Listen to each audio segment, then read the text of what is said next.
बिस्मिल्लाहिर्रहमानिर्रहीम। नाज़रीन, आपका अपना मेज़बान एम.ए. रहमान न्यूज़ 24 के हवाले से आज हम एक ऐसी सियासी, अगर इन्हें कहें तो ये भी इनका एक बड़ा अजीम तारुफ है।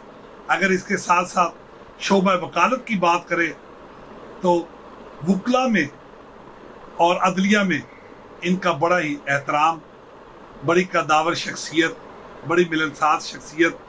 आज हम उनके चैम्बर में मौजूद हैं, जहाँ पे आज हम बात करेंगे तहरीक इस्तेकलाल पार्टी से इस्तेकलाल पार्टी का सफ़र, 25 साल दौर खिदमत खलक का, शोबा वकालत के साथ साथ सियासत।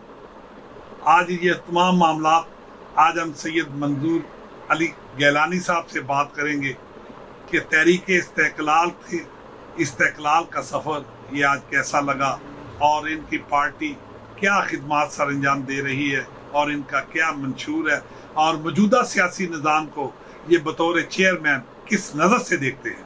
जी सर, अस्सलाम वालेकुम। वालेकुम अस्सलाम सर, क्या हाल है सर? ठीक है, खैरियत है सर। तहरीक इस्तेकलाल से आपने सियासत का आगाज किया और आज आपने अपनी पार्टी इस्तेकलाल पार्टी के चेयरमैन बतौर पूरे पाकिस्तान में खिदमात सर अंजाम दे रहे हैं।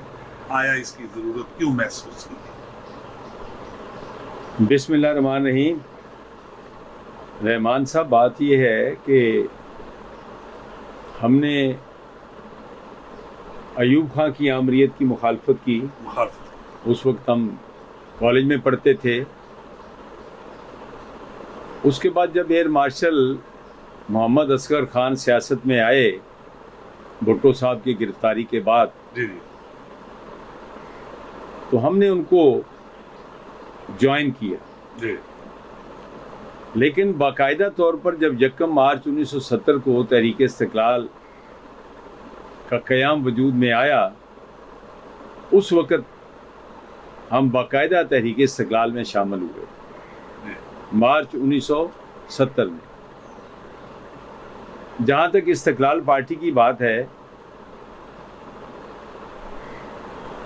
मैं बताना चाहूँगा कि उससे पहले पाकपतन के चेयरमैन के तौर पर, सूबाई जॉइंट सेक्रेटरी के तौर पर, सूबाई जनरल सेक्रेटरी के तौर पर, सूबाई चेयरमैन के तौर पर, तहरीक इस्तेकलाल के मरकज़ी जॉइंट सेक्रेटरी और मरकज़ी वाइस प्रेसिडेंट के तौर पर मुख्तलिफ औकात में मैंने खिदमात सर अंजाम दी, मुख्तलिफ ओहदों पर फायद रहे। जी। अच्छा सर, इस्तेकलाल पार्टी तक का सफ़र तो आपने बता दिया, तो इस्तेकलाल पार्टी का मंशूर आप बताइए कि आपके इस्तेकलाल पार्टी का मंशूर क्या है? देखें, बात ये है कि हमारा जो मंशूर है वो तहरीक इस्तेकलाल का जो मंशूर था 1975 का, 1975 उसी पर वो बेस करता है। उसी पे बेस, बुनियादी चीज़ें वही हैं। जी जी। हम समझते हैं कि हमारा ये नारा रहा, आज भी इस्तेकलाल पार्टी के मैनिफेस्टो के हमने ऊपर लिखा हुआ कि चेहरे नहीं निज़ाम को बदलो, जुल्म की सुबह शाम को बदलो, जागीरदारी समाज को बदलो, लूट घसूट के राज को बदलो। दूसरा, इस्तेकलाल पार्टी के मैनिफेस्टो के माथे पे लिखा है हुक्म अल्लाह का, हाकमियत अवाम। ये तहरीक इस्तेकलाल पे नहीं लिखा था, ये हमने लिखा। ये इस्तेकलाल पार्टी की। हम समझते हैं कि मुल्क के अंदर जो मसाइल हैं, जो मौजूदा सियासी निज़ाम है, वो नाकाम हो चुका है। हम पार्लिमानी निज़ाम हुकूमत के हक में नहीं है। तहरीक इस्तेकलाल भी पार्लिमानी निज़ाम हुकूमत के हक में नहीं थी। मैं बतौर सेक्रेटरी इत्तलात तहरीक इस्तेकलाल, बतौर वाइस प्रेसिडेंट तहरीक इस्तेकलाल, ये बातें करता रहा हूँ। लेकिन देखना ये है, ये हमारा भी यही मैनिफेस्टो है कि इस मुल्क में पार्लिमानी निज़ाम हुकूमत जो है वो ख़त्म किया जाए, सदारती निज़ाम जो है वो इस मुल्क में नाफिज किया। अच्छा सर, शोबा वकालत से आपकी बड़ी गहरी वाबस्तगी, मौजूदा सियासी निज़ाम और अदलिया के किरदार को किस नज़र से देखते हैं? देखें, बात यह है कि अदलिया की जरूरत है, जरूरत, इसके बगैर कोई मुल्क नहीं चलता। जी। लेकिन जो इस वक्त हमारी अदलिया है वो एक फहरिस्त जारी हुई है कारकर्दगी के हवाले से, कारकर्दगी के उसमें हमारा नंबर इतना नीचे है कि शर्म आती है शर्म बताते हुए। उसकी वजह यह है कि हमारी अदलिया का अपॉइंटमेंट का जो तरीका है वो भी ठीक नहीं है, वो भी ठीक।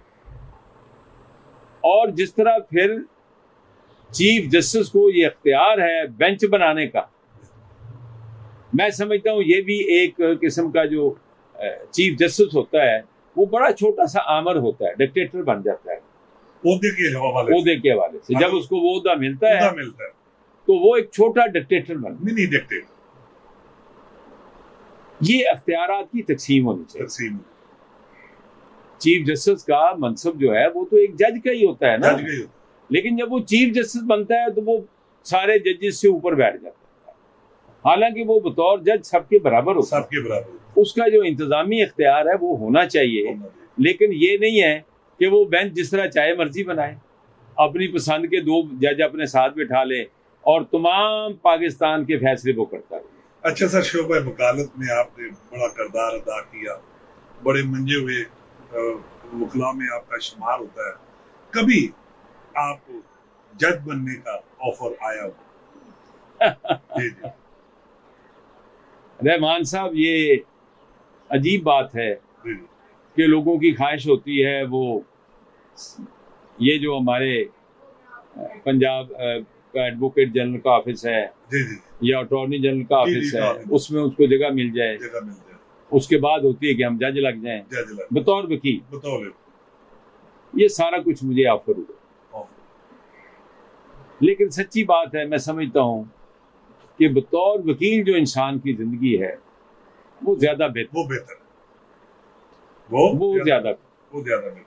इसमें हम चूंकि सियासी लोग हैं, रब ने हमारी जिम्मेदारी लगाई है कि आप अपनी जिंदगी तो गुजारेंगे, इस मुआशरे को बेहतर करने के लिए भी अपना किरदार अदा करें। तो उसके लिए जज बन के हम शायद वो काम नहीं कर सकते। अच्छा सर, किसी भी वकील के लिए मुकदमा जीतने के लिए सबसे बुनियादी क्या काम करना चाहिए एक यंग वकील?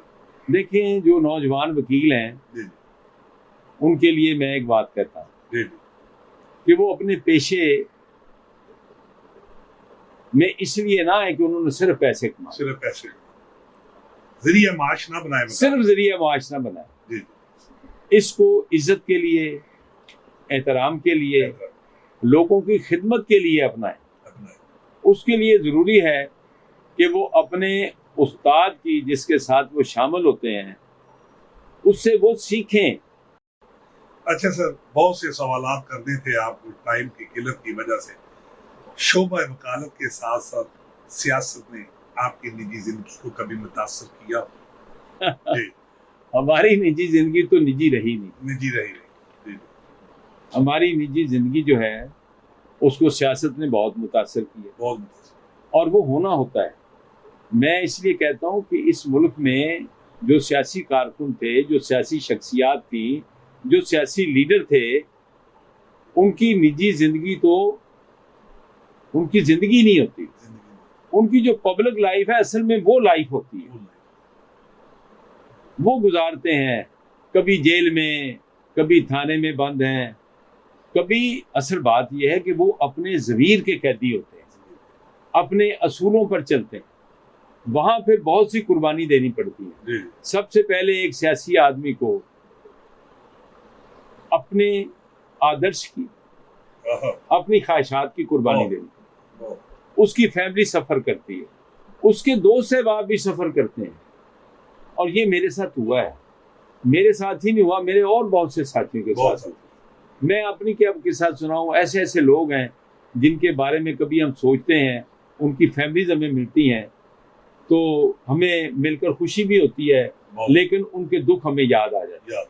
अच्छा सर, इस्तेकलाल पार्टी के आप चेयरमैन हैं, हमारे नाजरीन को बताना मुनासिब समझें तो पाकिस्तान में सियासत की कोई ऐसी सियासी आइडियल शख्सियत जिसने कभी आपको मुतासर किया हो जिंदगी में?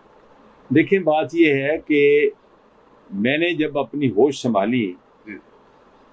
तो उस वक़्त मादर मिल्लत मोहतरमा फातिमा जना फातिमा।